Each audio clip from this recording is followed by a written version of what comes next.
Should you fear the hidden man?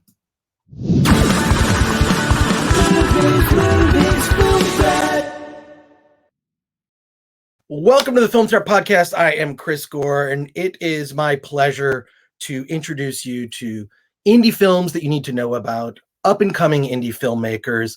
And we have today on the Film Threat Podcast, Zach Lona, who's joining us to talk about his film, He Who Lives in Hidden Lakes, which we were just talking before we were started recording this, about just how unusual this is. I mean, it does have sort of a shifting tone. I would describe it as part like Blair Witch, if Blair Witch was a comedy, if that makes sense. So it starts out almost like this comedic like obsession with these people in this Hidden Lakes area that turns into kind of a haunting story. What was the inspiration for this, Zach?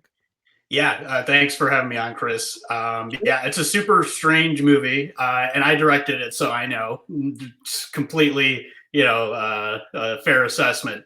But the inspiration for it was that I was sort of sitting at my desk job one day, and I was like, it'd been like a day after I graduated from college, and I sat back down at my job that I had since years back. And I said, man, the only way I'm going to escape this is if I just become a crazy hobo living in the woods. And that's sort of the kernel for the inspiration behind The Hidden Man, where in the town of Hidden Lakes, to us, the audiences, it pretty much looks like it's a guy dressed up in garbage costumes made out of trash and detritus and stuff you get at the thrift store. But everyone in the town of Hidden Lakes has their own sort of take on it. Is he an alien? Is he a demon? What is it? And it kind of takes you on a wild ride from there. It's almost like how those internet rumors will spread, like about like Thin Man or something like that. It's a little akin to that. And I think you should give yourself a little bit more credit on it. Wasn't just garbage. The production design on the film seemed very purposeful to me in terms of just the costume designs, the sets. Like there was clearly, especially for a first feature, which I was just telling you, I was really impressed, like how you were able to kind of put all these elements together and give it a much bigger budget feel. I actually don't know what your budget is, and feel free to not reveal it. I always recommend filmmakers don't give away what your budget is, but it definitely looked bigger than one might think. But what went into all that production design? I mean, you mentioned garbage. It's not that. I mean, there's some really elaborate sets, in fact. Yeah, well, the production design was probably like one of the most important things for me, like in terms of my vision too. And I will say, like, whatever you're thinking the budget is definitely less than that. I won't disclose it. If you did some digging, you could probably figure out how much we did it for. But it was cheap, very cheap. But yeah, like you said, I feel like we got a lot of mileage out of it. Our production designer, Jenna Boyles, is actually a fine artist I knew in college, and her fine art, her sculptures, and her wearables pretty much all look like what you see in the movie. I didn't really have to direct her at all in terms of what these structures and what these costumes should look like. We just give her the premise, and then she ran with it. And also our art director, Sami Malik, is fantastic. They were such a great team, and I pretty much set them loose, and then they delivered. Couldn't be happier.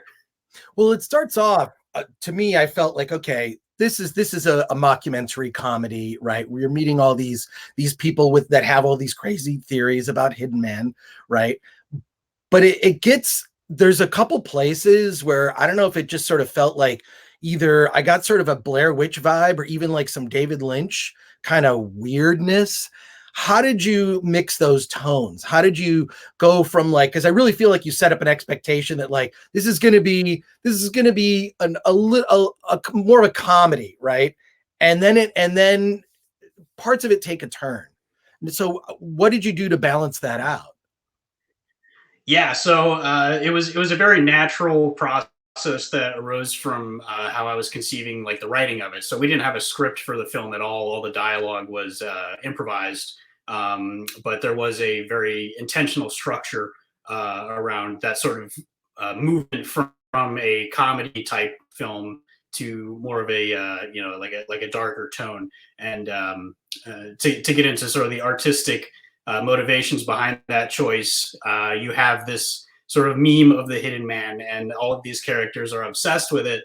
And in the beginning, it's this fun, bouncy kind of comedic effect that's playing on that. As the story goes on, we start to see that those beliefs, those memes that are living in our heads have real world consequences that really concretely affect, the lives of people who believe in the memes, and then also their families and friends and things of that nature. So and yeah, David Lynch, obviously super huge inspiration. Alejandro Jodorowsky with The Holy Mountain, another huge inspiration, and also Werner Herzog was another reference point for me. Between those three influences, you can pretty much put together a film.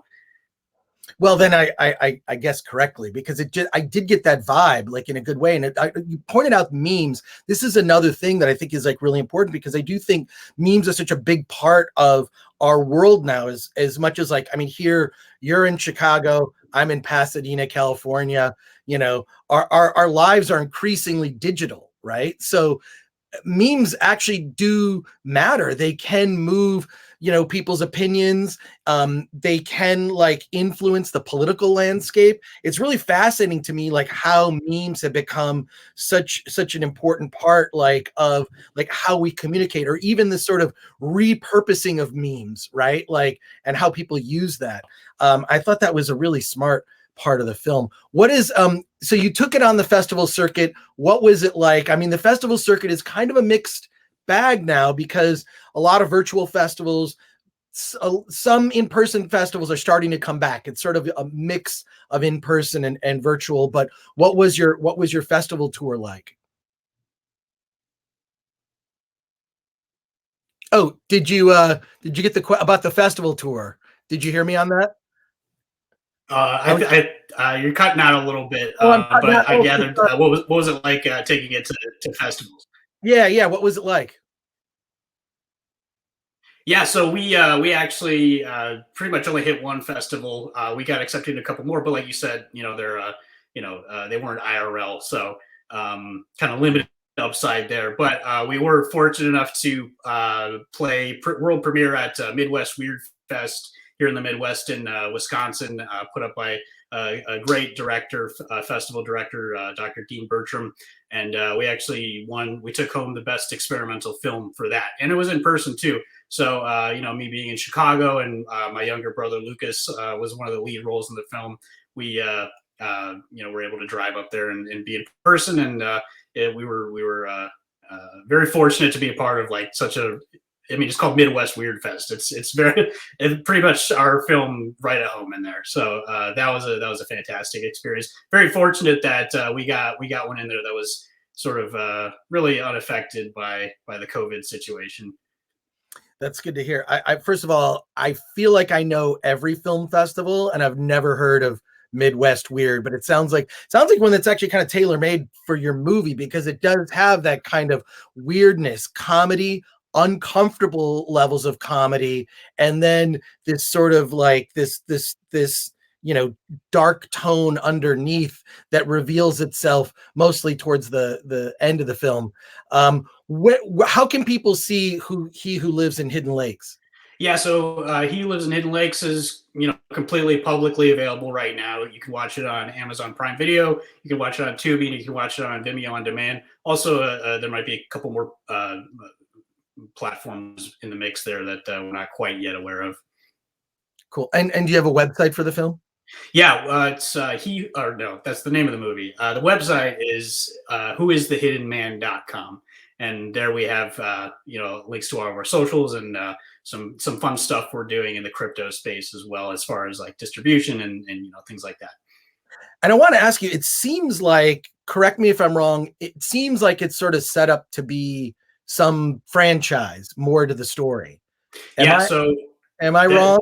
That's always been our vision for it ever since we started development and pre-production in 2018. We envision it as a sort of cinematic universe. And the point A to point B for that was not apparent until we started getting into this crypto tech stuff. That's a whole other podcast, but we have NFT merchandise if that's your bag, as far as and that will sort of play a part in how you can help us and the community around the Hidden Lake cinematic universe help everyone build that out. It's really interesting stuff. We're really excited, and we already have a sequel in development too.